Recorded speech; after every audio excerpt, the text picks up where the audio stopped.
여러분은 아마 믿지 못할 겁니다. 하지만 제 손에 지금 빌려있는 이 낡은 서류들은 한국 정부가 45년 동안 숨겨온 진실을 담고 있습니다. 저는 김준수입니다. 77살, 캐나다 토론토의 작은 집에 살고 있습니다. 공식적으로 저는 그저 은퇴한 공무원입니다. 비공식적으로는 박정희 대통령의 비밀금고를 관리했던 유일한 생존자입니다.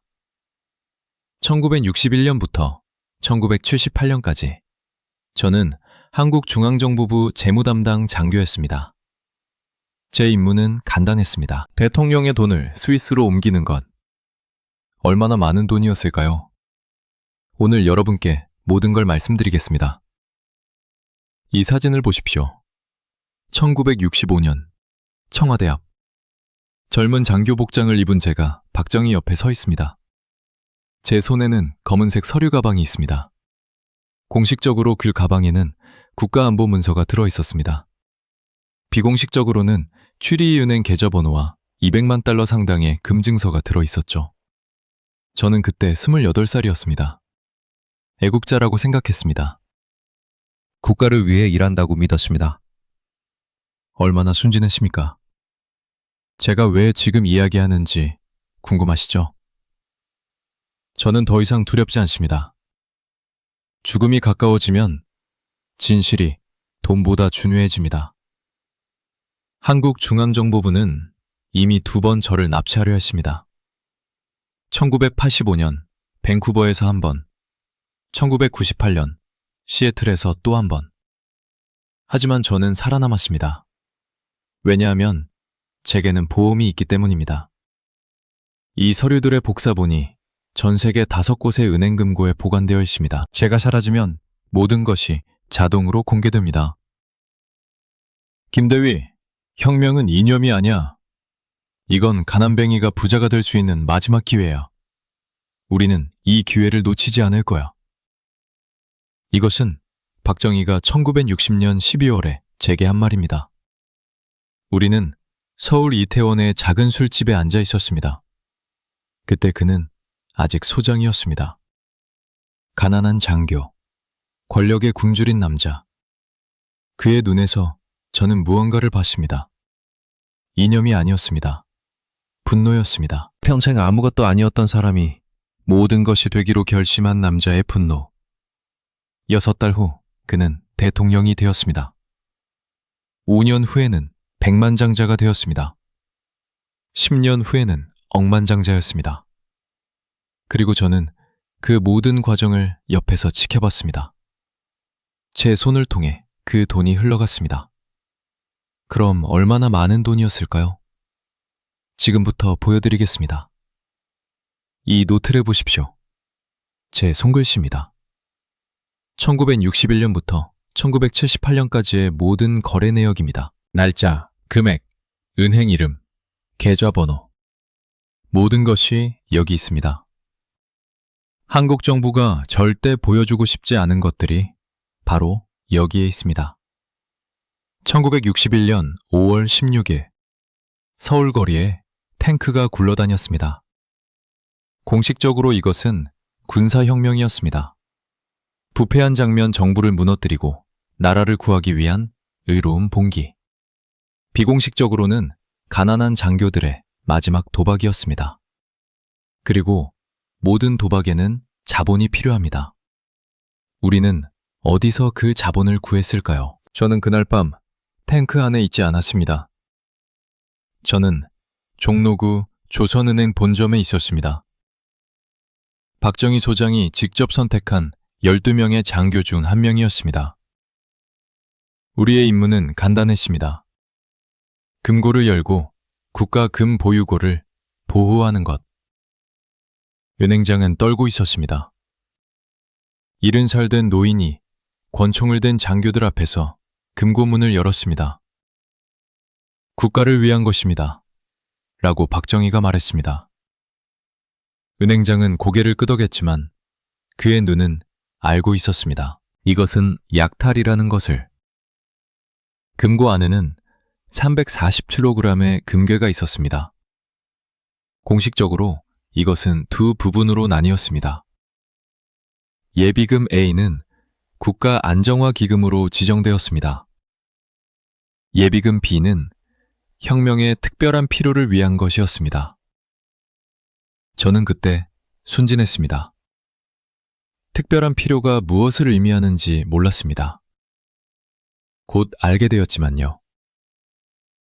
새벽 5시, 우리는 금괴를 2대의 트럭에 실었습니다. 첫 번째 트럭은 한국은행으로 갔습니다. 공식 루트였습니다. 두 번째 트럭은 김포공항으로 향했습니다. 비공식 루트. 저는 두 번째 트럭에 탔습니다. 공항에는 이미 작은 화물 비행기가 대기하고 있었습니다. 민간 비행기, 등록번호도 없었습니다. 조종사는 일본인이었습니다. 한마디도 하지 않았습니다. 그저 금괴가 실리는 것을 지켜보고 이륙했습니다. 김대위, 자네는 지금부터 대한민국에서 가장 중요한 사람이 될 거야. 비행기가 이륙하기 직전 박정희가 제 어깨에 손을 얹고 말했습니다. 이 금은 우리 혁명의 미래야. 자네가 관리하게 될 거야. 누구한테도 말하지 마. 심지어 자네 가족한테도. 저는 경례를 했습니다. 카카, 이것은 무기 구입을 위한 것입니까? 그가 웃었습니다. 차가운 미소였습니다. 무기? 아니, 이건 더 중요한 것을 위한 거야. 보험이지. 비행기는 도쿄를 거쳐 취리히로 향했습니다. 36시간의 비행이었습니다. 저는 금괴 상자 옆에 앉아 있었습니다. 무장한 채로. 그때 저는 생각했습니다. 왜 스위스인가? 왜 이렇게 서둘러야 하는가? 혁명이 성공한 지 겨우 이틀밖에 안 됐는데 왜 벌써 돈을 해외로 빼돌리는가? 답은 간단했습니다. 박정희는 처음부터 알고 있었습니다. 권력은 일시적이지만 돈은 영원하다는 것을. 취리히에서 우리를 맞이한 사람은 한스 뮬러라는 스위스 은행가였습니다. 40대 중반, 완벽한 양복, 차가운 눈. 대한민국의 새로운 지도자를 위해 일하게 되어 영광입니다. 라고 그가 말했습니다. 그의 영어는 완벽했습니다. 우리 은행은 완전한 기밀을 보장합니다. 귀하의 국가가 공산주의에 맞서 싸우는 한 우리는 최고의 서비스를 제공할 것입니다. 공산주의, 마법의 단어였습니다.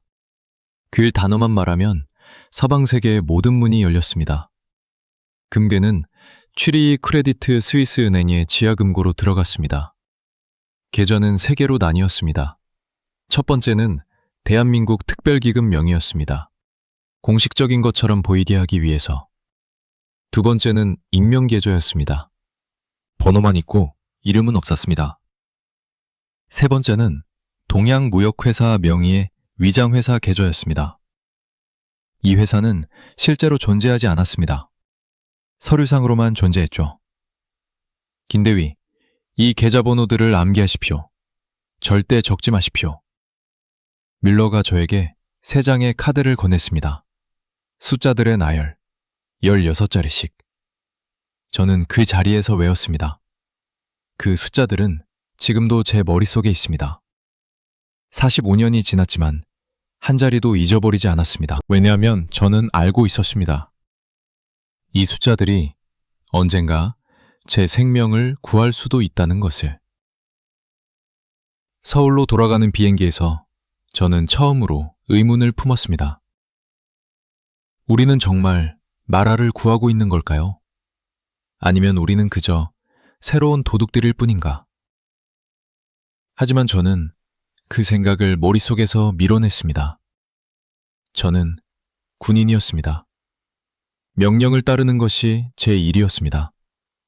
그리고 박정희는 이제 저의 최고 사령관이었습니다. 하지만 그 첫 비행이 시작에 불과하다는 것을 저는 아직 몰랐습니다. 앞으로 17년 동안 저는 그 비행을 47번 더 하게 될 것이었습니다. 매번 더 많은 돈을 가지고. 박정희는 누구였습니까? 여러분이 교과서에서 읽은 것과 제가 본 것은 완전히 달랐습니다. 공식적으로 그는 구국의 영웅이었습니다. 가난을 극복하고 나라를 근대화한 위대한 지도자. 비공식적으로 그는 평생의 굴욕에 복수하려는 분노한 남자였습니다. 그리고 그 복수의 방법은 돈이었습니다. 그는 1917년 11월 경상북도 구미의 가난한 농가에서 태어났습니다. 7남매 중 막내. 그의 아버지는 소장농이었습니다. 땅도 없었습니다. 박정희는 어린 시절 항상 배가 고팠다고 나중에 저에게 말했습니다. 김대위, 자네는 진짜 배고픔이 뭔지 몰라. 잠들 때 배가 아파서 울고 아침에 일어나도 먹을 게 없는 그런 배고픔 말이야. 그의 눈에는 그때의 기억이 아직도 살아있었습니다. 일본 식민지 시대에 그는 대구 사범학교에 입학했습니다. 공짜로 공부할 수 있는 유일한 길이었습니다.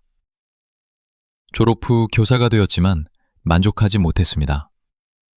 권력이 없었기 때문입니다.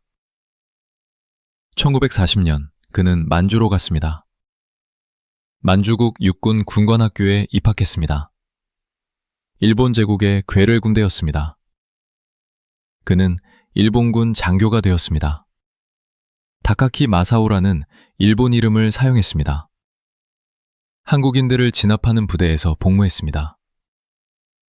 해방 후 그는 한국으로 돌아왔습니다. 재빨리 편을 바꿨습니다.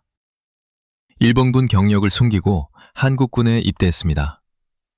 하지만 비밀은 오래가지 않았습니다. 1948년 그는 여순 반란 사건에 연루되어 체포되었습니다. 공산주의자로 의심받았습니다. 사형 선고를 받았습니다. 어떻게 살아남았을까요? 그는 거래를 했습니다. 공산주의자 동료들의 이름을 팔았습니다. 그리고 한국전쟁이 터졌을 때 자신의 가치를 증명했습니다. 정보장교로서 뛰어난 능력을 보여줬습니다. 하지만 전쟁 후에도 그는 항상 의심받았습니다. 일본군 출신, 공산주의 혐의, 반역자로 살아남은 자. 그는 승진해서 계속 밀려났습니다. 그의 동기들은 장군이 되었지만 그는 여전히 소령이었습니다. 부자 집안 출신 장교들이 그를 무시했습니다. 일본 앞잡이, 빨갱이 스파이라고 수근거렸습니다. 그 모든 굴욕을 그는 삼켰습니다. 하지만 잊지 않았습니다. 김대위, 나는 평생 무시당했어. 가난하다고, 출신이 나쁘다고, 믿을 수 없다고. 하지만 이제는 달라. 1962년 어느 밤 청와대 집무실에서 그가 저에게 말했습니다. 그는 위스키를 마시고 있었습니다. 얼굴이 붉어져 있었습니다. 이제 그 개자식들이 내 앞에 무릎 꿇고 있어. 재벌들이 돈을 가져와. 미국인들이 존경한다고 말해. 왜? 권력 때문이야. 하지만 권력도 언젠가는 끝나. 그래서 돈이 필요한 거야. 돈은 영원하거든. 저는 그때 처음으로 이해했습니다. 박정희에게 국가 발전은 목표가 아니었습니다. 복수였습니다. 자신을 무시했던 모든 사람들에게 보여주는 것. 자신이 그들보다 더 강하고, 더 부유하고, 더 중요하다는 것을. 경제개발은 그 복수의 도구였을 뿐입니다. 그리고 그 과정에서 그는 자신이 평생 꿈꿨던 것을 얻었습니다. 엄청난 부를. 하지만 어떻게 가난한 장군이 그렇게 빨리 부자가 되었을까요? 시스템이 있었습니다. 매우 정교한 시스템. 그리고 그 시스템의 핵심에 제가 있었습니다. 1963년부터 박정희는 경제개발 5개년 계획을 시작했습니다. 공식적으로 이것은 국가 근대화 프로그램이었습니다. 비공식적으로는 역사상 가장 큰 규모의 조직적 부패 시스템이었습니다. 모든 대형 프로젝트, 모든 정부 계약, 모든 수출 라이센스에는 가격표가 붙어 있었습니다. 계약 금액의 5%에서 15%, 대통령 승인 비용이었습니다. 예를 들어볼까요? 1965년 포항제철 프로젝트. 공식 예산은 1억 3천만 달러였습니다. 하지만 실제로는 1억 5천만 달러가 필요했습니다. 그 2천만 달러의 차이는 어디로 갔을까요? 제 서류 가방을 통해 추리로 갔습니다. 경부고속도로 프로젝트도 마찬가지였습니다. 공식 비용과 실제 비용 사이에는 항상 특별관리비라는 이름의 격차가 있었습니다. 그 격차가 바로 대통령의 몫이었습니다. 이건 부패가 아니야. 이건 시스템이야. 박정희가 제게 설명했습니다. 서방 국가들도 다 이렇게 해. 차이는 우리는 더 효율적이라는 거지. 그들은 돈을 낭비하지만 우리는 정확히 어디로 가는지 알아. 그는 자신이 도둑이라고 생각하지 않았습니다. 시스템의 설계자라고 생각했습니다. 그리고 어떤 면에서는 맞았습니다. 왜냐하면 그 시스템은 완벽하게 작동했으니까요. 국가는 발전했습니다. 고속도로가 건설되고 공장이 세워지고 수출이 증가했습니다. 그리고 동시에 대통령의 스위스 계좌도 함께 성장했습니다. 누가 피해자였을까요? 결국 한국 국민이었습니다. 그들의 세금이 두 곳으로 갔습니다. 하나는 국가로, 다른 하나는 취리로. 1965년부터 저는 새로운 직함을 받았습니다. 대통령 특별 재무고문. 공식적으로 저는 경제기획원에서 일했습니다. 비공식적으로는 박정희의 개인 돈 세탁 담당자였습니다. 제 사무실은 청와대 지하에 있었습니다. 창문도 없고 문에는 번호 자물쇠가 달려 있었습니다. 그곳에서 저는 대한민국 최대 기업들의 CEO들을 만났습니다. 그들은 항상 검은 봉투를 가지고 왔습니다. 시스템은 이렇게 작동했습니다. 재벌 기업이 새로운 사업을 시작하고 싶어 합니다. 은행 대출이 필요합니다. 수출 라이센스가 필요합니다. 정부 보조금이 필요합니다. 그들은 청와대에 신청서를 제출합니다. 그리고 저를 만나러 옵니다. 김 과장님, 우리 프로젝트를 각하께서 어떻게 보실까요? 그들은 항상 조심스럽게 물었습니다. 저는 계산기를 꺼냈습니다. 프로젝트 규모가 얼마죠? 10억 원입니다. 그럼 승인 관리비는 1억 5천만 원이 되겠네요. 15%. 이것이 표준 비율이었습니다. 협상의 여지는 없었습니다. 받아들이거나 프로젝트를 포기하거나. 대부분은 받아들였습니다. 왜냐하면 그들도 알고 있었습니다.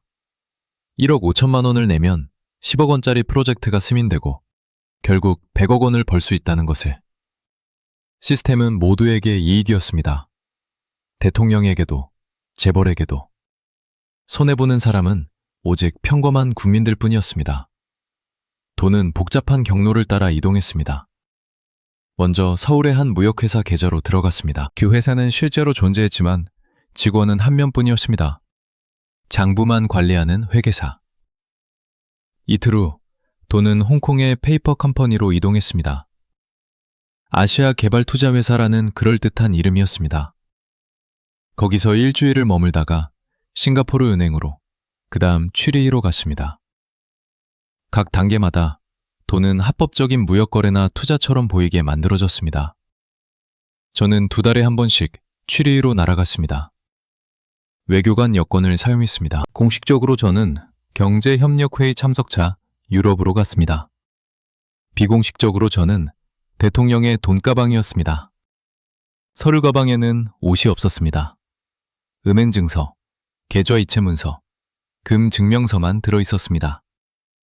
취리히 공항세관은 저를 한 번도 검사하지 않았습니다. 한스 밀러가 미리 조치를 취해놨기 때문입니다. 김대위, 아니, 이제는 김 과장이라고 불러야겠군요. 오늘은 얼마를 가져오셨습니까? 밀러는 항상 똑같은 질문을 했습니다. 그의 사무실은 취리히 호수가 내려다 보이는 고층 건물에 있었습니다. 벽에는 스위스 알프스 그림이 걸려 있었고 책상은 이탈리아 대리석이었습니다. 이번 달은 300만 달러입니다. 저는 서류를 건넸습니다. 그는 안경을 쓰고 천천히 살펴봤습니다. 좋습니다. 어느 계좌로 할까요? 이번에는 세 번째 계좌로 부탁드립니다. 동양무역회사 명의로요. 뮬러는 한 번도 질문하지 않았습니다. 이 돈이 어디서 왔는지, 왜 이렇게 자주 오는지, 대통령이 왜 이렇게 많은 돈을 해외에 보관하는지. 그는 완벽한 스위스 은행가였습니다. 눈이 먼 사람처럼, 귀가 먼 사람처럼. 단지 숫자만 봤습니다. 그리고 그 숫자들은 그에게도 커미션을 의미했습니다. 모든 거래의 0.5%가 그의 몫이었습니다. 300만 달러 거래에서 그는 15,000달러를 벌었습니다. 나쁜 사업은 아니었죠. 귀국의 대통령께서는 정말 현명한 분이십니다. 어느 날 뮬러가 말했습니다. 우리는 그의 사무실에서 스위스 와인을 마시고 있었습니다. 그분은 미래를 내다보십니다. 권력은 일시적이지만 재산은 영원합니다. 우리 은행에 계좌를 가진 많은 정치 지도자들이 있습니다. 아프리카에서, 남미에서, 아시아에서. 그들은 모두 같은 것을 이해합니다. 민주주의는 위험하다는 것을. 오늘은 대통령이지만 내일은 망명자가 될 수 있다는 것을. 그래서 보험이 필요합니다. 그 말이 제 가슴을 찔렀습니다. 박정희도 그것을 알고 있었던 걸까요? 자신의 권력이 영원하지 않다는 것을? 그래서 이렇게 미친 듯이 돈을 모으는 걸까요? 아니면 그저 탐욕이었을까요? 저는 그때 대답을 몰랐습니다. 하지만 지금은 압니다. 그것은 둘 다였습니다. 탐욕과 두려움. 가난했던 소년의 복수심과 언젠가 모든 것을 잃을지도 모른다는 독재자의 공포. 1965년부터 1970년까지 5년 동안 저는 47번 추리일을 방문했습니다. 평균적으로 한 달에 한 번꼴이었습니다. 각 방문마다 평균 200만 달러를 입금했습니다. 간단한 계산을 해보십시오. 47 곱하기 200만, 9,400만 달러입니다. 거의 1억 달러에 가까운 금액입니다. 그리고 이것은 제가 직접 처리한 것만입니다. 다른 경로도 있었습니다. 일본을 통한 루트, 미국을 통한 루트. 제가 모르는 것들도 분명히 있었을 겁니다. 1970년 말, 저는 궁금해서 뮬러에게 물었습니다. 총액이 얼마나 됩니까? 그는 잠시 망설이다가 말했습니다. 김 과장, 이건 비밀이지만 당신을 신뢰하니까 말씀드리죠. 현재 귀국 대통령 명의의 새 계좌 총액은 1억 2천만 달러를 넘었습니다. 저는 숨이 멎는 것 같았습니다. 1억 2천만 달러. 1970년 한국의 1년 국가 예산이 약 10억 달러였습니다. 즉, 박정희는 개인적으로 국가 예산의 12%에 해당하는 돈을 스위스에 숨겨둔 것입니다. 그리고 이것은 겨우 10년 만의 일이었습니다. 하지만 돈을 모으는 것만으로는 충분하지 않았습니다. 그것을 관리하고 사용해야 했습니다. 그리고 그 역할을 맡은 사람들이 있었습니다. 바로 박정희의 가족과 측근들이었습니다. 공식적으로 영구인 유경수 여사는 자선 사업에만 관심이 있는 우아한 여성이었습니다. 비공식적으로 그녀는 대통령의 하얀 돈 관리자였습니다. 반쯤 합법적인 자금들을 관리했죠. 1968년 유경수 여사는 유경재단을 설립했습니다. 공식적으로 이것은 불우한 어린이들을 돕는 자선단체였습니다. 실제로도 자선 활동을 했습니다. 고아원을 지원하고 장학금을 주고 병원을 후원했습니다. 하지만 재단의 돈이 어디서 왔을까요? 재벌들의 자발적 기부였습니다. 자발적이라는 말에 따옴표가 붙는 이유를 아시겠죠? 저는 한번 재단의 장부를 볼 기회가 있었습니다. 1970년 유경수 여사가 직접 저를 불렀습니다. 김 과장, 재단 회계를 좀 봐주세요. 뭔가 복잡해서요. 그녀의 사무실은 청와대 별관에 있었습니다. 벽에는 어린이들이 그린 그림들이 걸려 있었습니다. 책상 위에는 두꺼운 회계장부가 놓여 있었습니다. 저는 장부를 펼쳤습니다.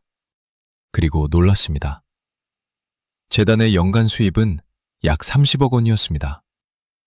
실제 자선 사업에 사용된 금액은 10억 원이었습니다. 나머지 20억 원은 어디로 갔을까요? 운영비라는 항목이었습니다. 하지만 그 세부 내역을 보니 이상한 것들이 많았습니다. 해외 교육 시찰 5억 원, 문화 교류 사업 3억 원, 특별 관리비 7억 원. 이것들은 실제로는 대통령 가족의 개인 경비였습니다. 여사님, 이 항목들은 저는 조심스럽게 말을 꺼냈습니다. 유경수 여사가 저를 똑바로 쳐다봤습니다. 그녀의 눈은 차갑고 날카로웠습니다. 평소의 우아한 미소는 사라졌습니다. 김 과장, 당신은 각하를 섬기는 사람입니다. 각하를 섬기려면 각하의 가족도 보호해야 합니다. 이해하시겠습니까? 저는 고개를 숙였습니다. 이해했습니다, 여사님. 그날 저는 깨달았습니다. 유경수는 단순한 영부인이 아니었습니다. 그녀는 시스템의 일부였습니다. 자선단체는 표면이었고 그 아래에는 또 다른 돈의 흐름이 있었습니다. 재벌들은 재단에 기부하면서 두 가지를 얻었습니다. 하나는 좋은 평판이었고 다른 하나는 대통령 가족과의 연결이었습니다. 그리고 그 연결은 나중에 더 큰 사업 기회로 돌아왔습니다. 하지만 유경수 여사가 관리한 것은 빙산의 일각이었습니다. 더 큰 비밀이 있었습니다. 그것은 박정희의 또 다른 여자였습니다. 공식적으로 박정희는 충실한 남편이었습니다. 비공식적으로 그에게는 애인이 있었습니다. 그녀의 이름은 말할 수 없습니다. 아직도 그녀의 가족들이 한국에 살고 있기 때문입니다. 저는 그녀를 Y 부인이라고 부르겠습니다. Y 부인은 가수였습니다. 아름다운 목소리, 더 아름다운 얼굴. 박정희는 1965년에 그녀를 만났습니다. 청와대 만찬에서 그녀가 노래를 불렀습니다. 대통령은 매료되었습니다. 곧 그들의 관계가 시작되었습니다. 물론 극비였습니다. 하지만 청와대 안에서는 모두가 알고 있었습니다. 유경수 여사도 알고 있었습니다. 하지만 아무 말도 하지 않았습니다. 그것이 그녀의 역할이었습니다. Y 부인을 위해 강남의 고급 아파트가 준비되었습니다. 공식적으로 그 아파트는 문화예술인 지원주택이었습니다. 비공식적으로는 대통령의 금사집이었습니다. 그리고 그녀에게는 또 다른 역할이 주어졌습니다. 돈 관리였습니다. 유경수 여사가 하얀 돈을 관리했다면 Y 부인은 검은 돈을 관리했습니다. 1972년 저는 Y 부인을 만났습니다. 박정희가 직접 저를 그녀의 아파트로 보냈습니다. 김 과장, 이제부터 특별한 자금은 Y를 통해 관리할 거야. 자네가 그녀에게 절차를 가르쳐줘. 저는 그 아파트를 방문했습니다. 화려했습니다. 샹들리에, 수입 가구, 벽에 걸린 진짜 유럽 그린데 한국에서는 거의 볼 수 없는 사치였습니다. Y 부인은 생각보다 영리했습니다. 저는 그녀에게 일본 도쿄의 페이퍼 컴퍼니를 설명했습니다.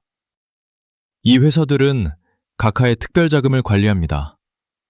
일본 부동산 투자, 주식 거래 명목으로 돈이 이동합니다. 당신은 이 회사들의 명목상 이사가 될 겁니다. 그녀는 재빨리 이해했습니다. 그러니까 제 이름으로 회사가 돌아가지만 실제 주인은 각하 씨라는 거죠? 정확합니다. 일본 루트는 스위스 루트와는 달랐습니다. 더 역동적이었습니다. 돈이 단순히 저축되는 것이 아니라 투자되었습니다. 도쿄 부동산, 일본 기업 주식, 심지어 파친코 사업에도 투자되었습니다. YV는 한 달에 한 번씩 도쿄로 날아갔습니다. 공식적으로는 음반 녹음이나 공연을 위해서였습니다. 비공식적으로는 대통령의 돈을 관리하러 가는 것이었습니다. 1974년 8월 15일 광복절 기념식에서 비극이 일어났습니다. 북한 공작원이 박정희를 암살하려다 실패했습니다. 대신 총알이 유경수 여사를 맞췄습니다. 그녀는 그 자리에서 사망했습니다. 전국이 충격에 빠졌습니다. 장례식은 국장으로 치러졌습니다. 수백만 명이 애도했습니다. 하지만 청와대 내부에서는 다른 일이 벌어지고 있었습니다. 영부인이 죽은 지 사흘 후 저는 긴급 호출을 받았습니다. 박정희의 집무실로 가십니다. 그는 샹복을 입고 있었습니다. 얼굴에는 슬픔이 보였습니다. 진짜 슬픔이었는지 연기였는지는 지금도 모르겠습니다. 김 과장, 유경재단의 모든 계좌를 정리해 자금을 다른 곳으로 옮겨야 해. 어디로 옮기시겠습니까, 카카? 반은 내 딸 그네 명의로, 반은 Y, 가 알고 있어. 저는 그때 알았습니다. 부인의 죽음조차도 그에게는 재정 재조직의 기회였습니다. 냉혹했습니다. 하지만 그것이 박정희였습니다. 감정과 사업은 분리되어 있었습니다. 유경수가 관리하던 자금 약 50억 원은 이틀 만에 조용히 이동했습니다. 25억 원은 27살 박근혜의 비밀 계좌로 갔습니다. 나머지 25억 원은 Y 부인의 일본 회사들로 흘러갔습니다. 영 부인의 유산은 이렇게 나뉘었습니다. 그리고 공식 기록에는 재단 자금은 국가에 환원되었다 라고만 적혔습니다. 하지만 박정희의 돈 제국을 가능하게 만든 진짜 힘은 따로 있었습니다. 바로 한국중앙정보부 KCIA였습니다. 공식적으로 중앙정보부는 국가 안보를 지키는 기관이었습니다. 공산주의 간첩을 잡고 북한의 위협을 감시하고 국가를 보호하는 조직. 비공식적으로는 박정희의 개인 깡패 조직이자 비밀은행이었습니다.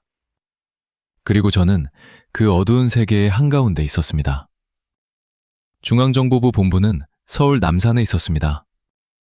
회색 콘크리트 건물, 창문은 작고 높았습니다. 정문에는 무장한 경비가 서 있었고 내부는 미로 같았습니다. 지하에는 신문실이 있었습니다. 그곳에서는 끔찍한 일들이 벌어졌습니다. 비명 소리가 새어나왔지만 아무도 신경 쓰지 않았습니다. 그것은 애국의 소리라고 그들은 말했습니다. 1967년, 저는 중앙정보부에 정식으로 배속되었습니다. 계급은 대령이었습니다. 부서는 제5과 특수재정이었습니다. 공식 설명은 북한 자금줄 차단 및 경제 안보였습니다. 실제로는 재벌들과 부자들을 협박해서 돈을 뜯어내는 부서였습니다. 그리고 그 돈을 대통령의 비자금으로 만드는 것이 우리의 진짜 임무였습니다. 방법은 간단했습니다. 먼저 타겟을 정합니다. 돈이 많은 기업가나 사업가. 그다음 정보를 수집합니다. 탈세, 밀수, 부정한 거래, 숨겨진 애인, 무엇이든 좋습니다. 모든 사람에게는 비밀이 있습니다. 특히 부자들은 더 많은 비밀을 가지고 있습니다. 정보를 모으면 그들을 남산으로 초대합니다. 공식적으로는 국가 안보 관련 자문입니다. 비공식적으로는 협박입니다. 저는 그런 면담에 여러 번 참석했습니다. 한 가지 사례를 말씀드리겠습니다. 1969년 서울의 큰 건설회사 사장 L씨가 불려왔습니다. 그는 50대 중반, 부유한 사업가였습니다. 그의 회사는 정부 건설 프로젝트를 많이 받았습니다. 하지만 최근에 대통령의 승인 관리비를 내지 않으려고 했습니다. 그는 이미 충분히 냈다고 주장했습니다. 큰 실수였습니다. L씨는 남산 5층 회의실로 안내되었습니다. 테이블에는 3명이 앉아 있었습니다. 중앙정보부 부장, 제5과장, 그리고 저였습니다. L 사장님, 오시느라 수고하셨습니다. 부장이 웃으며 말했습니다. 하지만 그의 눈은 웃지 않았습니다. 우리는 사장님의 사업에 대해 조사를 했습니다. 국가 안보 차원에서요. 그리고 몇 가지 흥미로운 것들을 발견했습니다. 테이블 위에 파일이 놓였습니다. 두꺼운 파일이었습니다. L씨의 얼굴이 참백해졌습니다. 첫째, 지난 3년간 사장님의 회사는 약 5억 원의 탈세를 했습니다. 둘째, 건설 자재 중 일부가 일본에서 밀수입되었습니다. 관세를 안 낸 거죠. 셋째, 부장이 잠시 멈췄습니다. 사장님께서 이북 출신 사업가와 비밀리에 거래하셨더군요. 이것은 국가보안법 위반입니다. A씨는 땀을 흘리기 시작했습니다. 부장님, 그것은 오해입니다. 제가 설명드리겠습니다. 부장이 손을 들었습니다. 설명은 필요 없습니다. 우리는 증거가 있으니까요. 하지만 사장님, 우리는 친절한 사람들입니다. 애국적인 사업가를 괴롭히고 싶지 않습니다. 그래서 제안을 하나 드리겠습니다. 그것이 바로 협박의 핵심이었습니다. 먼저 공포를 주고 그다음 탈출구를 제시합니다. 각하께서 추진하시는 조국 근대화에 사장님께서 더 적극적으로 참여해 주시면 어떨까요? 특별 기여금 형식으로요. 우리는 10억 원이 적당하다고 생각합니다. 이렇게 하시면 이 모든 불편한 조사는 종결됩니다. 어떻게 생각하십니까? L씨는 선택의 여지가 없었습니다. 거부하면 감옥에 가거나 더 나쁜 일이 생길 수 있었습니다. 알겠습니다. 협조하겠습니다. 일주일 후 10억 원이 특별 계좌로 입금되었습니다. 그 돈은 즉시 제가 관리하는 시스템을 통해 세탁되어 취리로 갔습니다. L씨는 살아남았습니다. 그리고 그 후로 그는 가장 순종적인 재벌 중 하나가 되었습니다. 이런 일이 얼마나 자주 일어났을까요? 제가 직접 참여한 것만 해도 1967년부터 1978년까지 약 60건이었습니다. 평균 각 건당 5억 원에서 20억 원 사이였습니다. 계산해 보십시오. 최소한으로 잡아도 300억 원 이상입니다. 그리고 이것은 제 5과만의 실적입니다. 다른 부서들도 비슷한 일을 했습니다. 중앙정보부는 거대한 범죄 조직이었습니다. 다만 국가가 운영하는 범죄 조직이었죠. 하지만 중앙정보부의 가장 큰 비밀은 따로 있었습니다. 그들도 돈을 빼돌렸습니다. 박정희를 위해 돈을 모으면서 동시에 자신들의 금고동 채웠습니다. 부장들은 부자가 되었습니다. 과장들도 부자가 되었습니다. 심지어 말단 요원들도 뇌물로 잘 살았습니다. 시스템 전체가 부패했습니다. 위에서 아래까지 모두가 훔쳤습니다. 1976년 새로운 중앙정보부장이 임명되었습니다. 그의 이름은 김재규였습니다. 육군 중장 출신 박정희의 오랜 친구였습니다. 처음에는 충실한 부하처럼 보였습니다. 하지만 저는 곧 그에게서 위험한 신호를 감지했습니다. 그는 너무 많은 질문을 했습니다. 이 돈은 어디로 가는가? 왜 이렇게 많은 비자금이 필요한가? 누가 이것을 통제하는가? 어느 날 김재규가 저를 불렀습니다. 김대령, 자네는 각하의 해외 계좌를 관리한다고 들었네. 정확한 금액이 얼마인가? 저는 조심스러웠습니다. 부장님, 그것은 각하께서 직접 관리하시는 사항입니다. 저는 단지 실무자일 뿐입니다. 그가 책상을 쳤습니다. 거짓말하지 마. 자네가 모든 것을 알고 있어. 나한테 숨기지 마. 나는 이제 중앙정보부장이야. 나도 알 권리가 있어. 그날 밤 저는 박정희에게 보고했습니다. 각하, 김 부장이 해외 계좌에 대해 계속 물어봅니다. 제 생각에는 박정희가 손을 들었습니다. 알고 있네. 재규가 욕심을 부리기 시작했어. 그는 자기 몫을 원하는 거야. 하지만 그건 불가능해. 이 돈은 국가를 위한 것이고 내가 죽으면 그네에게 가야 해. 재규 같은 놈들과 나눌 수는 없어. 저는 그때 느꼈습니다. 무언가 나쁜 일이 일어날 것이라고. 밥정희와 김재규 사이의 갈등이 단순한 의견 차이가 아니라는 것을. 1978년 말 상황은 더 악화되었습니다.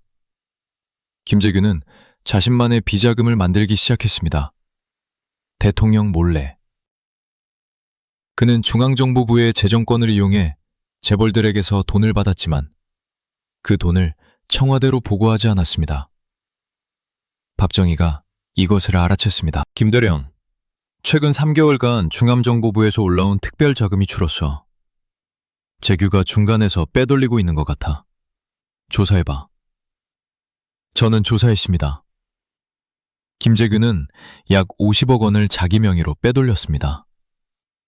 일본 은행 계좌에 숨겨놨습니다. 박정희는 분노했습니다. 배신자. 내가 그를 믿었는데 나를 훔치다니. 1979년 10월 박정희는 김재규에게 최후 통첩을 보냈습니다. 빼돌린 돈을 돌려놔. 그렇지 않으면 자네를 교체하겠네. 김재규는 거부했습니다. 그리고 이틀 후 총성이 울렸습니다. 박정희는 죽었고 김재규는 살인자가 되었습니다. 공식적으로는 정치적 견해 차이 때문이었습니다. 비공식적으로는 돈 때문이었습니다. 50억 원 때문에 대통령이 죽었습니다. 중앙정보부의 더러운 비밀을 아는 사람은 또 있었습니다. 미국 중앙정보국 CIA였습니다. 그들은 처음부터 모든 것을 알고 있었습니다.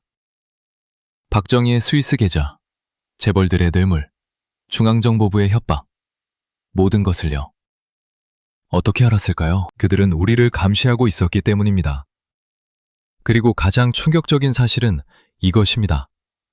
그들은 막지 않았습니다. 오히려 보호했습니다. 1971년 9월, 저는 생애 처음으로 미국 CIA 요원을 직접 만났습니다. 장소는 서울 용산의 미군 기지 내부였습니다. 공식적으로 저는 한미 경제협력회의 참석자였습니다. 비공식적으로는 신문을 받으러 간 것이었습니다. 그 남자는 로버트 체인버스라고 자신을 소개했습니다. 40대 초반, 짧은 금발머리, 날카로운 파란 눈, 완벽한 한국어를 구사했습니다. 김배령, 우리는 당신이 하는 일을 알고 있습니다. 그가 테이블 너머로 말했습니다. 그의 앞에는 파일이 놓여 있었습니다. 두꺼운 파일. 당신은 매달 취리로 날아갑니다. 크레디트 스위스 은행에 들립니다. 박 대통령의 돈을 입금합니다. 현재 총액은 그가 파일을 펼쳤습니다. 약 9,700만 달러입니다. 맞습니까? 제 등에 식은땀이 흘렀습니다. 그들은 정확한 숫자까지 알고 있었습니다. 체인버스 씨, 저는... 그가 손을 들었습니다. 변명은 필요 없습니다. 우리는 당신을 체포하러 온 것이 아닙니다. 우리는 당신에게 메시지를 전달하러 왔습니다. 그는 담배를 꺼내 불을 붙였습니다. 박 대통령은 도둑입니다. 우리는 그것을 압니다. 그는 자기 국민의 돈을 훔칩니다. 하지만 알고 계십니까?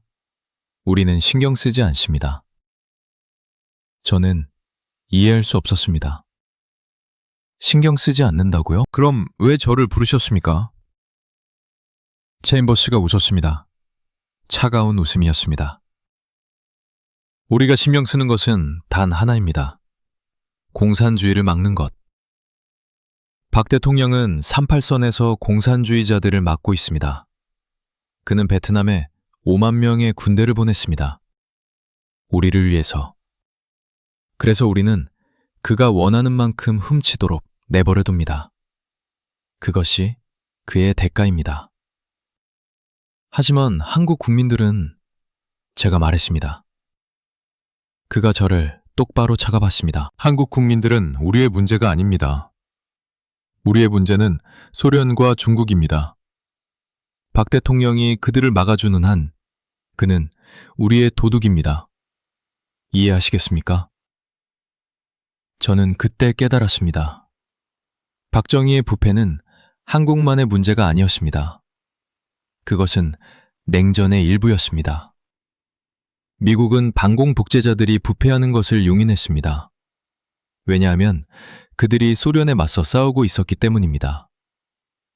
체인버스는 계속했습니다.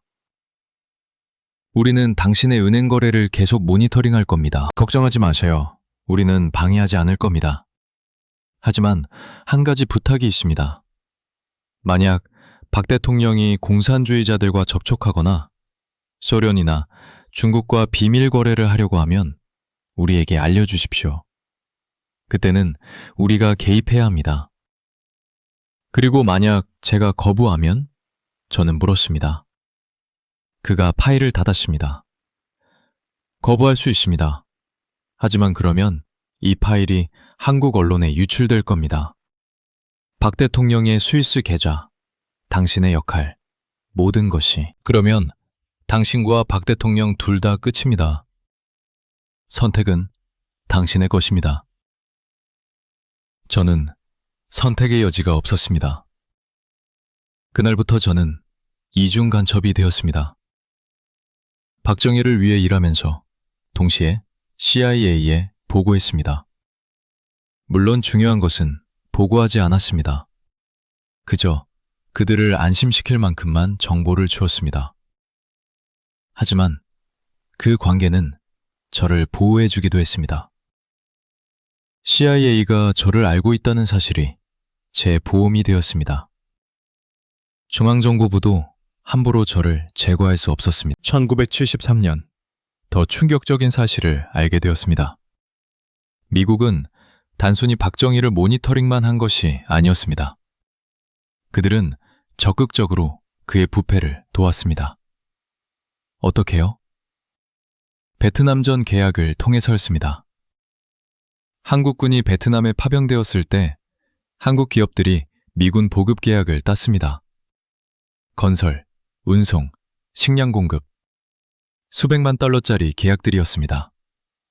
하지만 그 계약들은 공정하게 입찰된 것이 아니었습니다. 미국 국방부가 직접 한국 정부에 추천 기업 리스트를 보냈습니다. 그리고 그 리스트에 오르려면 청와대의 승인이 필요했습니다. 승인 비용은 계약 금액의 10%였습니다. 한국 기업들은 미국 국방부의 돈을 받고 그중 10%를 박정희에게 바쳤습니다. 미국은 알고 있었습니다. 그들이 그 시스템을 만든 것이었으니까요. 저는 한번 체인버스에게 물었습니다. 당신들은 왜 이렇게 합니까? 부패를 조장하는 것 아닙니까? 그가 어깨를 으쓱했습니다. 김대령, 정치는 깨끗한 게임이 아닙니다. 우리는 이상주의자가 아닙니다. 우리는 실용주의자입니다. 박 대통령을 조종하려면 그의 약점을 잡아야 합니다. 그의 약점은 돈입니다. 그래서 우리는 그에게 돈을 벌게 해주면서 동시에 그를 통제합니다. 그가 우리 말을 듣지 않으면 우리는 그의 비밀을 폭로합니다. 강단합니다. 그것이 바로 냉전 시대 미국의 전략이었습니다. 반공 독재자들을 부패하게 만들어서 통제하는 것. 박정희만이 아니었습니다. 필리핀의 마르코스, 인도네시아의 수하르토, 남미의 여러 독재자들, 모두 같은 패턴이었습니다. CIA는 그들이 돈을 훔치도록 도와주고 그 대가로 충성을 요구했습니다. 그리고 필요하면 언제든 제거할 수 있는 증거를 주고 있었습니다. 1975년, 저는 CIA의 비밀 문서를 우연히 보게 되었습니다. 체인버스의 사무실에서 그가 잠시 자리를 비웠을 때였습니다. 책상 위에 파일이 열려 있었습니다. 제목은 오퍼레이션 골든 드래곤, 한국 정치자금 추적 프로그램이었습니다. 저는 재빨리 몇 페이지를 읽었습니다. 그 내용은 충격적이었습니다. CIA는 1962년부터 박정희의 모든 해외 계좌를 추적하고 있었습니다. 스위스뿐만 아니라 일본, 홍콩, 심지어 미국 내 계좌들까지. 그들은 모든 거래를 기록했습니다. 날짜, 금액, 수취인. 문서에는 이런 문장이 있었습니다. 피험자 P, 현재까지 약 1억 3천만 달러를 해외에 은닉한 것으로 추정됨. 이 자금은 필요시 정치적 레버리지로 활용 가능. 피험자의 딸 P-K, 또 약 500만 달러의 개인 계좌를 보유한 것으로 확인됨. 그들은 심지어 박근혜의 돈까지 추적하고 있었습니다. 그때 그녀는 20대였습니다. 공식적으로는 학생이었지만 이미 백만장자였습니다. 그리고 CIA는 모든 것을 알고 있었습니다. 저는 그 문서를 보고 깨달았습니다. 박정희는 자유가 없었습니다. 그는 미국의 죄수였습니다. 황금 감옥에 갇힌 죄수. 그가 돈을 많이 벌수록 미국의 통제는 더 강해졌습니다. 하지만 가장 충격적인 부분은 마지막 페이지였습니다. 긴급 상황실 프로토콜. 만약 피험자 P가 정치적으로 불안정해지거나 미국의 이익에 반하는 행동을 할 경우 옵션 A, 금융정보 공개를 통한 정치적 압박. 옵션 B, 물리적 제거 후 친미 후계자 옹립, 추천 후계자, 군부 실력자 또는 피험자의 측근. 그들은 박정희를 제거할 계획까지 가지고 있었습니다. 필요하다면 언제든지. 1979년 10월 26일 밤, 박정희가 김재규의 총에 맞아 죽었을 때 저는 한 가지 의문을 가졌습니다. 이것이 정말 김재규 혼자의 결정이었을까? 아니면 누군가가 그를 부추긴 것은 아닐까? 김재규는 총살당하기 전에 한 가지 이상한 말을 했습니다. 나는 혼자가 아니었다. 더 큰 힘이 나를 움직였다. 그 더 큰 힘이 무엇이었을까요? 저는 아직도 확신할 수 없습니다. 하지만 한 가지는 확실합니다. 박정희가 죽은 후 미국은 매우 빨리 새로운 군부 지도자를 지원했습니다. 전두환이었습니다. 마치 이미 준비되어 있었던 것처럼. 1979년 10월 26일, 그날 밤을 저는 평생 잊을 수 없습니다. 오후 7시 40분, 제 호출기가 울렸습니다. 긴급 코드였습니다. 즉시 남산으로. 저는 차를 몰고 중앙정보부 본부로 향했습니다. 건물 주변에 군 트럭들이 모여 있었습니다. 무장한 병사들이 서 있었습니다. 뭔가 큰일이 벌어진 것이 분명했습니다. 본부 안은 혼란이었습니다. 요원들이 이리저리 뛰어다니고 있었습니다. 전화벨이 쉴 새 없이 울렸습니다. 저는 작전실로 갔습니다. 그곳에서 차장을 만났습니다. 그의 얼굴은 창백했습니다. 김대령, 끔찍한 일이 벌어졌습니다. 각하께서 돌아가셨습니다. 뭐라고요? 어떻게? 김 부장이 쏘았습니다. 궁정동 안가에서 각하와 만찬 중에. 저는 믿을 수 없었습니다. 김재규가 박정희를 죽였다고? 왜 그런 일을? 차장이 고개를 저었습니다. 모릅니다. 하지만 지금 그게 중요한 게 아닙니다. 중요한 것은 비상 프로토콜입니다. 당신은 각하의 특수자금 방당이었습니다. 지금 즉시 모든 계좌를 동결해야 합니다. 아무도 그 돈에 손대지 못하게. 저는 즉시 이해했습니다. 박정희가 죽은 순간 그의 수백억 달러가 주인 없는 돈이 되었습니다. 누가 그것을 차지할 것인가? 후계자들이 싸울 것이 뻔했습니다. 가족, 측근, 군부 모두가 그 돈을 노릴 것입니다. 저는 사무실로 달려가 비상전화를 걸었습니다. 취리히의 한스 뮬러에게. 뮬러 씨, 김입니다. 긴급 상황입니다. 모든 계좌를 즉시 동결하세요. 아무도 인출할 수 없게. 전화 너머로 뮬러의 당황한 목소리가 들렸습니다. 무슨 일입니까? 왜 갑자기? 대통령이 죽었습니다. 지금 한국은 혼란입니다. 계좌를 보호해야 합니다. 잠시 침묵이 흘렀습니다. 알겠습니다. 즉시 조치하겠습니다. 하지만 김대령, 이제 누가 그 계좌의 정당한 소유자입니까? 그것은 저도 모릅니다. 상황이 정리될 때까지 아무에게도 돈을 주지 마세요. 그날 밤 저는 청와대로 갔습니다. 대통령의 시신이 안치되어 있었습니다. 영부인은 없었습니다. 유경수는 5년 전에 죽었으니까요. 딸 박근혜가 그곳에 있었습니다. 27살, 검은 옷을 입고 눈이 빨갛게 부어 있었습니다. 그녀는 아버지의 관 옆에 앉아 있었습니다. 저는 그녀에게 다가갔습니다. 애도를 표합니다, 영애님. 그녀가 저를 쳐다봤습니다.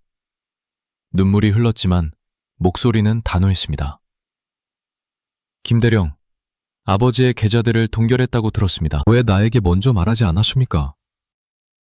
영애님, 혼란한 상황에서 자산을 보호해야 했습니다. 지금은... 그녀가 손을 들었습니다. 나는 아버지의 유일한 상속자입니다. 그 돈은 당연히 나에게 와야 합니다.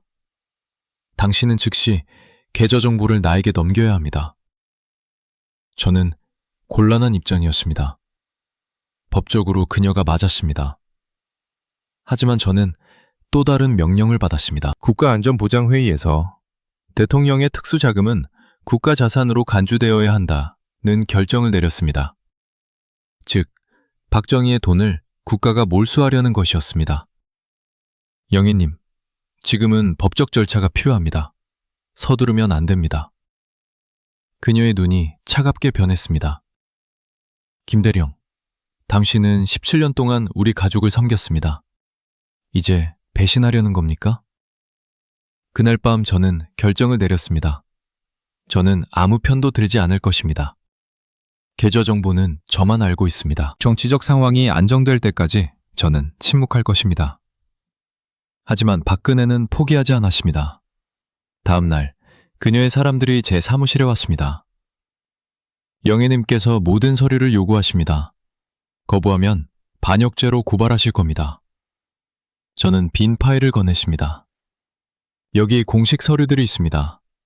하지만 실제 계좌 정보는 여기 없습니다. 그것은 다른 곳에 안전하게 보관되어 있습니다. 어디에?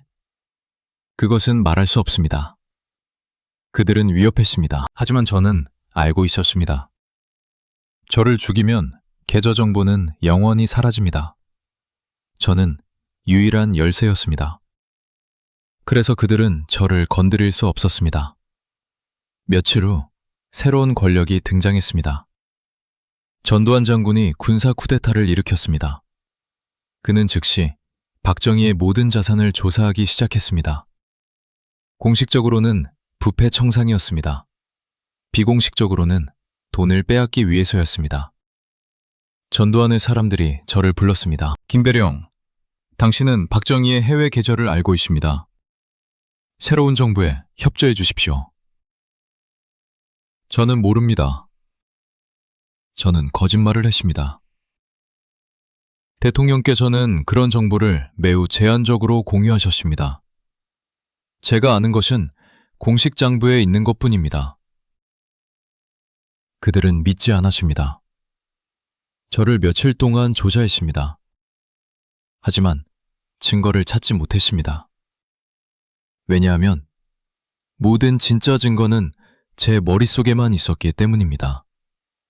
그리고 제 집 마루 밑에 숨겨놓은 작은 노트, 아무도 찾지 못한 곳에 1979년 12월 저는 위험을 느꼈습니다. 전두환 정권은 점점 더 공격적이 되었습니다. 박정희의 측근들을 하나씩 제거하고 있었습니다. 어떤 이들은 감옥에, 어떤 이들은 의문의 사고로 죽었습니다. 저도 곧 타겟이 될 것이 분명했습니다. 그래서 저는 탈출을 계획했습니다. 1980년 2월, 저는 일본 출장을 신청했습니다. 승인되었습니다. 도쿄로 날아갔습니다. 하지만 도쿄에 머물지 않았습니다. 다음날 저는 가짜 여권을 사용해 캐나다행 비행기를 탔습니다. 제 아내와 아이들은 이미 한 달 전에 친척 방문 명목으로 캐나다로 갔습니다. 우리는 밴쿠버에서 만났습니다. 그리고 그곳에서 새로운 삶을 시작했습니다. 하지만 한국 정부는 저를 잊지 않았습니다. 1985년 밴쿠버 거리에서 2명의 한국인이 저를 납치하려 했습니다. 다행히 지나가던 경찰이 보고 저를 구했습니다. 캐나다 정부는 저에게 보호를 제공했습니다. 1998년 시애틀에서 또 한 번 시도가 있었습니다. 이번에는 제 차에 폭탄을 설치하려 했습니다. 하지만 저는 그것을 미리 발견했습니다. 누가 저를 노렸을까요? 한국 정보기관일까요? 아니면 박근혜의 사람들일까요? 저는 확실히 알 수 없습니다. 하지만 한 가지는 확실합니다. 그들이 저를 원하는 이유는 돈 때문입니다. 박정희의 수억 달러가 아직도 스위스에 있습니다. 그리고 그 돈을 찾는 유일한 방법은 저를 토하는 것입니다.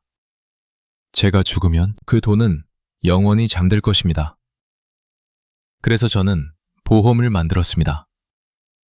모든 계좌 정보의 복사본을 5곳에 보관했습니다.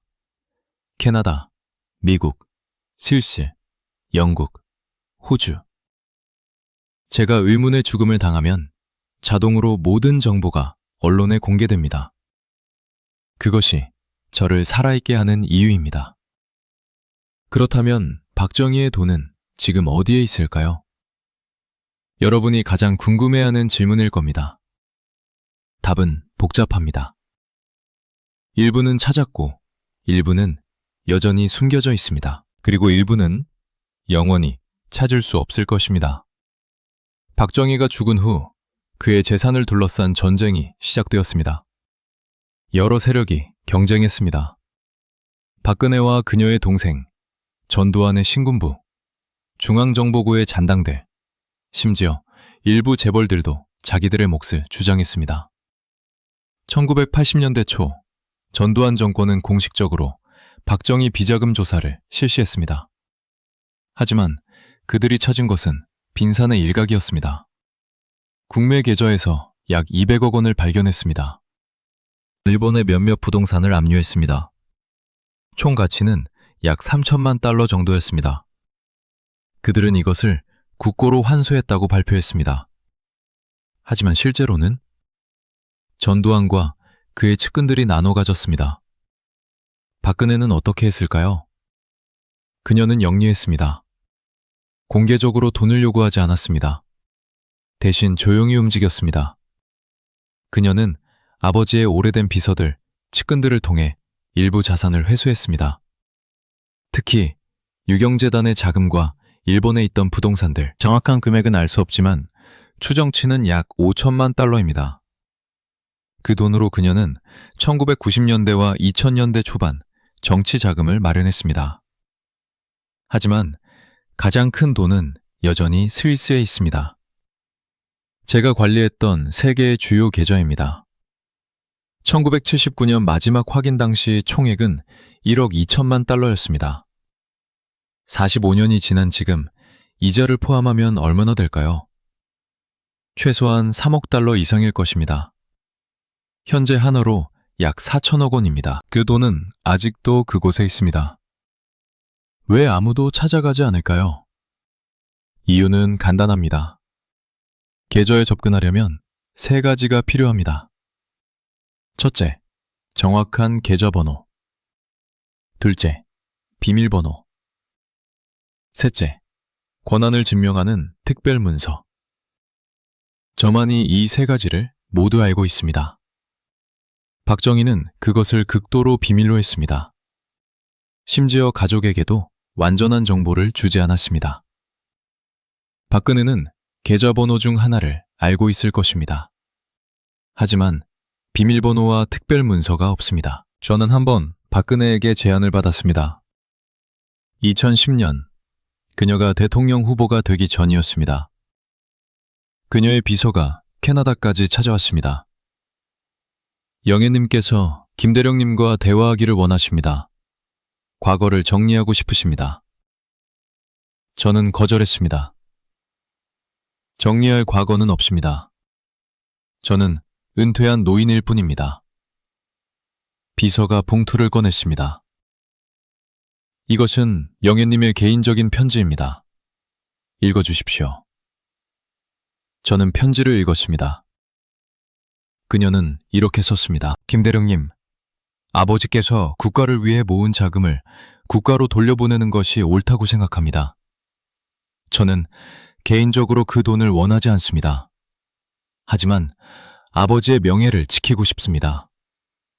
협조해 주시면 아버지의 진정한 애국심을 세상에 보여줄 수 있습니다.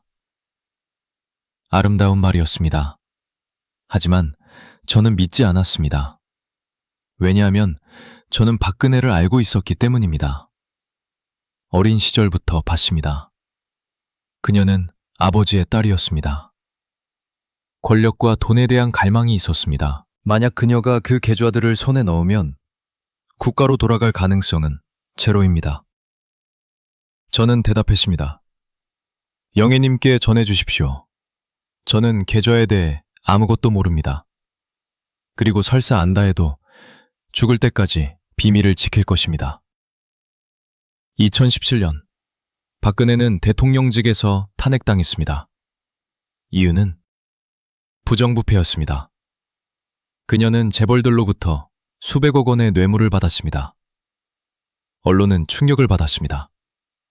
하지만 저는 놀라지 않았습니다. 그것은 그녀의 DNA에 있었습니다. 아버지에게서 배운 것이었습니다. 부패는 가족 사업이었습니다. 그녀가 감옥에 갇혔을 때 저는 생각했습니다. 역사는 반복됩니다. 박정희는 청에 맞아 죽었고 박근혜는 부패로 감옥에 갔습니다. 둘 다 탐욕이 원인이었습니다. 그렇다면 스위스의 돈은 앞으로 어떻게 될까요? 저는 결정을 내렸습니다. 제가 죽으면 모든 정보가 공개됩니다. 하지만 계좌 접근 권한은 특정 조건 하에서만 부여됩니다. 그 조건은 무엇일까요? 돈은 한국 국민을 위해 사용되어야 합니다. 박정희 독재의 피해자 가족들에게, 민주화 운동에 희생된 사람들에게, 가난한 사람들의 교육을 위해, 개인이나 정치 세력이 아닌 진정으로 국민을 위해서. 저는 이 조건을 법정 문서로 만들었습니다. 캐나다 변호사, 스위스 은행가, 국제인권단체가 공동으로 관리합니다. 제가 죽으면 그들이 계좌 정보를 받습니다. 그리고 한국 정부가 위의 조건을 수락하면 돈은 풀립니다. 거부하면 돈은 국제인권재단으로 기부됩니다. 박정희의 돈으로 그가 억압했던 사람들을 돕는 것입니다. 아이러니하지 않습니까? 박정희는 평생 돈을 모았습니다. 권력을 유지하기 위해, 가족을 부자로 만들기 위해, 혹시 모를 미래를 대비하기 위해. 하지만 그 돈은 그에게 아무 소용이 없었습니다. 그는 가난하게 태어나지 않았지만 가난하게 죽었습니다. 총알은 그의 모든 계획을 끝냈습니다. 그리고 그의 돈은 45년 동안 스위스 금고에서 잠들어 있습니다. 누구에게도 행복을 주지 못한 채 지금 제 손에 있는 이 낡은 노트가 마지막 열쇠입니다. 여기에는 모든 것이 적혀 있습니다. 계좌번호, 비밀번호, 은행 담당자 이름들, 특별 지시사항들. 박정희 시대의 마지막 비밀입니다. 언젠가 이것이 한국으로 돌아갈 날이 올 것입니다. 하지만 그날까지 저는 기다립니다. 진실이 승리하는 날을, 정의가 실현되는 날을. 오늘 2026년 2월 5일입니다. 저는 87살입니다. 의사는 제게 6개월에서 1년 정도 남았다고 말했습니다. 췌장암입니다. 치료는 거부했습니다. 이제 시간이 왔습니다. 45년 동안 지켜온 침묵을 깨야 할 때가. 그래서 저는 이 영상을 찍고 있습니다. 제 증언입니다. 제 고백입니다. 그리고 한국 국민들에게 드리는 선물입니다. 박정희가 훔친 돈은 실제로 얼마였을까요? 공식적으로 저를 통해 스위스로 간 금액만 1억 2천만 달러였습니다. 하지만 다른 경로들도 있었습니다. 일본 루트, 홍콩 루트, 심지어 미국 내 비밀 계좌들. 이 모든 것을 합치면 최소 2억 달러, 어쩌면 3억 달러까지 될 수 있습니다. 현재 환율로 약 4천억 원입니다. 한국의 한 해 교육 예산의 10%에 해당하는 금액입니다. 그 돈은 어디서 왔을까요? 한국 국민의 세금에서, 재벌들의 뇌물에서, 베트남 전쟁 계약의 커미션에서, 국가 개발 프로젝트의 횡령에서. 모든 원천이 더럽습니다. 깨끗한 돈은 한 푼도 없습니다. 그것은 순수한 도둑질이었습니다. 애국이라는 이름으로 포장된 도둑질. 경제발전이라는 명분으로 정당화된 범죄. 저는 그 범죄의 공범이었습니다. 변명하지 않겠습니다. 저는 명령을 따랐다고 말할 수 있습니다. 하지만 그것은 핑계입니다. 저는 알고 있었습니다. 무슨 일을 하는지, 누구의 돈을 훔치는지. 하지만 계속했습니다. 왜냐하면 겁이 났기 때문입니다. 거부하면 저도 제거될 것을 알았습니다. 그래서 저는 살아남기를 선택했습니다. 양심보다 생존을 선택했습니다. 45년 동안 저는 그 선택과 함께 살았습니다. 밤마다 악몽을 꿨습니다. 박정희의 얼굴이 보였습니다. 그가 웃고 있었습니다. 김대휘, 우리는 성공했어. 아무도 모르잖아. 하지만 저는 알고 있었습니다. 그것은 성공이 아니라 저주였다는 것을. 도둑맞은 돈은 아무에게도 행복을 주지 않습니다. 박정희는 총에 맞아 죽었습니다. 그의 딸은 감옥에 갔습니다. 그의 유산은 부끄러움입니다. 며칠 전 저는 마지막 결정을 내렸습니다. 제 유언장을 공증했습니다. 캐나다 법원에서 국제 변호사들의 입회하에. 그 유언장에는 모든 것이 들어 있습니다. 스위스 계좌번호들, 비밀번호들, 접근 권한 문서들, 한시뮬러러의 후임자 연락처, 은행 내부 연락망, 박정희 비자금의 완전한 지도입니다. 조건은 명확합니다. 이 돈은 반드시 한국 국민을 위해 사용되어야 합니다. 구체적으로 말하면 첫째, 박정희 독재 시절 고문, 투옥, 살해당한 민주화 운동가들의 유가족에게 배상금으로. 둘째, 베트남 전쟁에서 피해를 입은 한국 참전 군인들과 그 가족들에게. 셋째, 가난한 학생들을 위한 장학기금으로. 넷째, 독재 시대의 진실을 연구하는 역사기록센터 건립에. 만약 한국 정부가 이 조건들을 거부하거나 돈을 정치적 목적으로 사용하려 하면 어떻게 될까요? 그러면 전체 금액이 자동으로 국제 앰네스티와 국경 없는 의사회에 기부됩니다. 박정희의 이름으로. 역사의 아이러니입니다. 독재자가 훔친 돈이 자유와 인권을 위해 사용되는 것. 그가 가장 두려워했던 가치들을 위해서. 저는 이 영상과 함께 모든 증거 서류를 공개합니다. 은행 거래 내역, 뇌물 장부, 재벌들의 지불 기록, CIA와의 대화 녹음, 심지어 박정희가 직접 서명한 몇몇 문서들. 수천 페이지의 증거입니다. 이것으로 한국 현대사의 가장 더러운 비밀이 마침내 햇빛을 보게 됩니다. 어떤 사람들은 물을 것입니다. 왜 이제야? 왜 45년이나 기다렸는가? 대답은 솔직합니다. 저는 겁쟁이였습니다. 살고 싶었습니다. 가족을 보호하고 싶었습니다. 하지만 이제 죽음이 가까워지니 두려움이 사라졌습니다. 이제 중요한 것은 단 하나입니다. 진실입니다. 늦었지만 안 하는 것보다는 낫습니다. 제 변호사들은 이미 주요 국제 언론사들에 연락했습니다. 뉴욕타임스, BBC, 르몽드, 그리고 한국의 독립 언론들. 이 영상이 공개되는 순간 전 세계가 알게 될 것입니다. 한국의 경제 기적이 실제로는 조직적 부패 위에 세워졌다는 것을. 박정희가 조국 근대화의 아버지가 아니라 역사상 가장 성공한 도둑 중 하나였다는 것을. 한국 정부는 어떻게 반응할까요? 아마도 부인할 것입니다. 가짜뉴스라고 말할 것입니다. 노인의 망상이라고 할 것입니다. 하지만 증거는 부인할 수 없습니다. 은행 문서는 진짜입니다. 서명은 진짜입니다. 계좌는 여전히 존재합니다. 스위스 은행에 문의하면 확인할 수 있습니다. 박근혜는 어떻게 반응할까요? 그녀는 지금 자유입니다. 감옥에서 나왔습니다. 아마도 분노할 것입니다. 저를 거짓말쟁이라고 부를 것입니다. 하지만 그녀도 알고 있습니다. 이것이 진실이라는 것을. 그녀는 어린 시절부터 그 돈을 받습니다. 아버지가 어떻게 부자가 되었는지 알고 있습니다. 그리고 그녀 자신도 그 돈의 일부를 사용했습니다. 한국 국민들은 어떻게 반응할까요? 일부는 충격받을 것입니다. 일부는 이미 알고 있었다고 말할 것입니다. 일부는 그래도 경제를 발전시켰잖아 라고 정당화할 것입니다. 하지만 젊은 세대는 다를 것입니다. 그들은 질문할 것입니다. 정당한 질문들을. 왜 우리는 도덕을 영웅으로 배웠는가? 왜 역사교과서는 거짓말을 했는가? 진짜 애국자는 누구인가?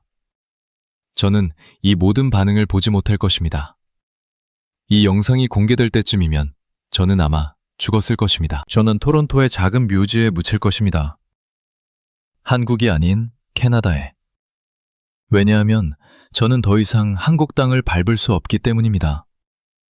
저는 범죄자입니다. 망명자입니다. 배신자입니다. 어떤 이름으로 불리든 저는 받아들입니다. 하지만 죽기 전에 저는 한 가지만 바랍니다.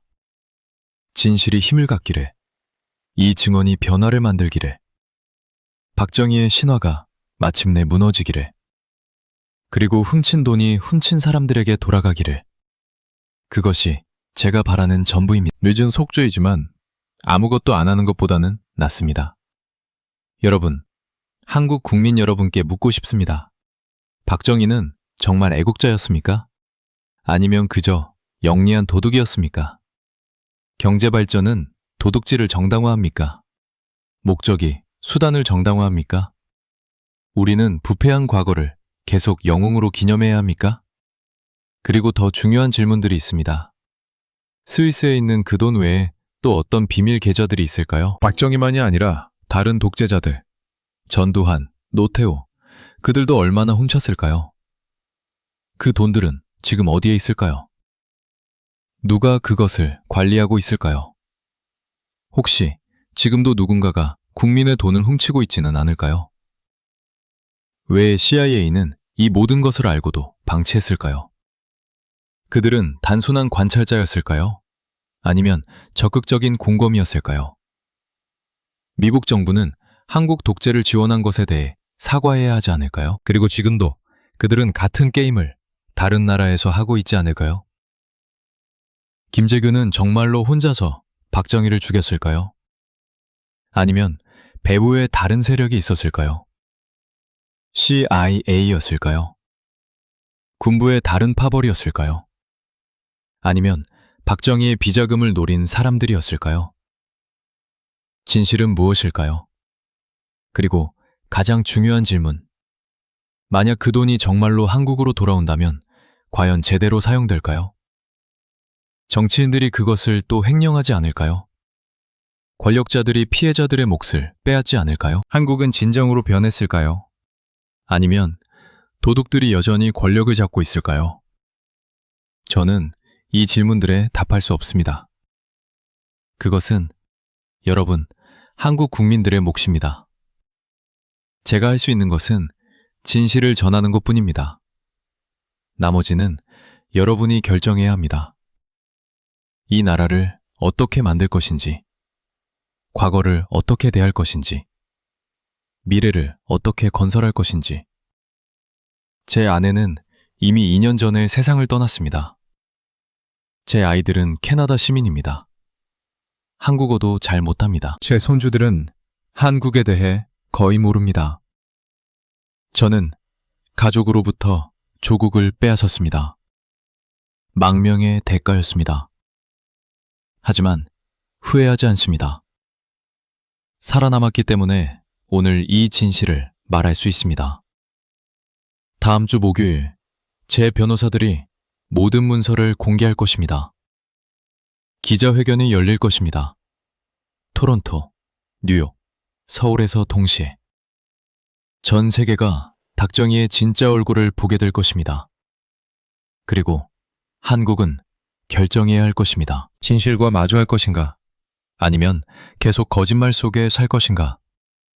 저는 곧 죽습니다.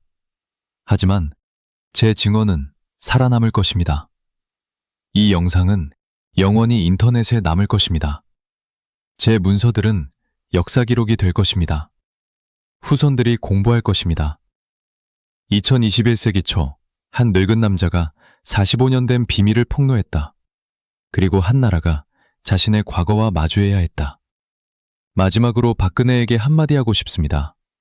저는 당신을 어렸을 때부터 봤습니다. 똑똑한 아이였습니다. 하지만 아버지의 그림자 속에서 자랐습니다. 당신은 선택할 수 없었습니다. 어떤 가족에서 태어날지. 하지만 당신은 선택할 수 있었습니다. 아버지의 길을 따를지 말지. 당신은 같은 길을 택했습니다. 권력과 돈, 그리고 같은 결말을 맞았습니다. 수치와 감옥. 아직 늦지 않았습니다. 진실을 인정하십시오. 사과하십시오. 그러면 역사는 당신을 다르게 기억할 것입니다. 창밖을 봅니다. 캐나다의 눈이 내리고 있습니다. 하얗고 순수합니다. 한국의 눈과 다르지 않습니다. 저는 고향이 그립습니다. 경상도의 산들, 한강의 물, 서울의 거리들. 하지만 돌아갈 수 없습니다. 저는 여기서 죽을 것입니다. 이국 땅에서. 하지만 제 마음은 한국과 함께 있습니다.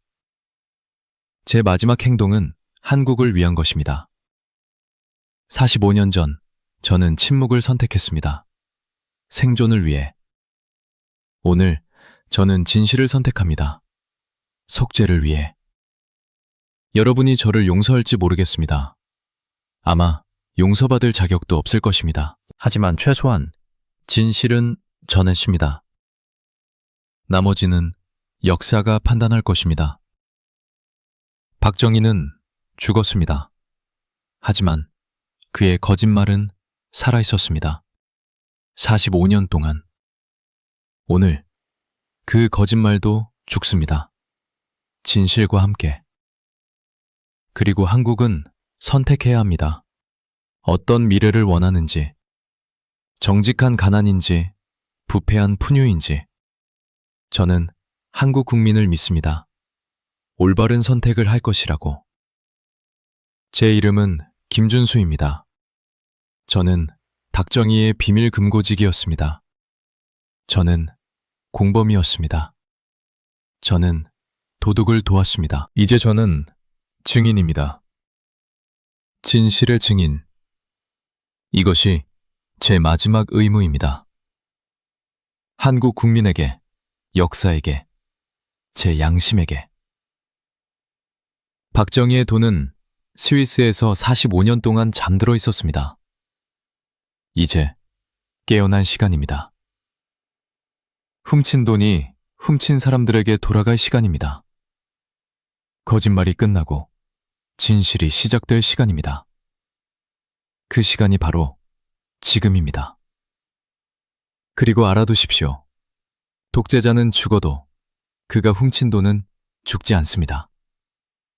그 돈은 영원히 피해자들의 것을 기다리며 저주처럼 남습니다.